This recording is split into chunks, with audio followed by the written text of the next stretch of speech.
ঠিক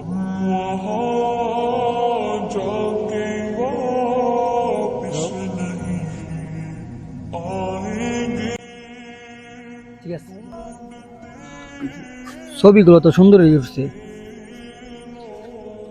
চল, এই পার্কটা অনেক সুন্দর, মনোরম পরিবেশ। এনে যদি আমার বউ নিয়ে যেতে পারতাম তাহলে অনেক ভালো লাগবে। বল।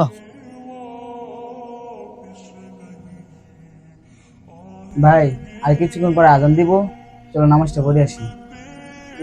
এখন যদি নামাজ পড়ি তাহলে আমাদেরকে বাইরে যেতে হবে, আর 350 টাকা দিয়ে টিকিট কাটছি। এখন যদি বের হয়ে যায় আবার ঢুকতে গেলে আবার টাকা লাগবে। দরকার কি, পরে নামাজ পড়ে নিব, সমস্যা নেই। তুমি 350 টাকার জন্য নামাজ ছেড়ে দিবা?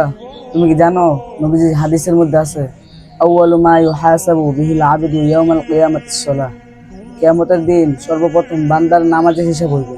যে কোনো অবস্থায় আমাদের নামাজ পড়া দরকার, তাই এখন আমাদের উচিত পার্ক থেকে বের হয়ে গিয়ে নামাজ পড়া।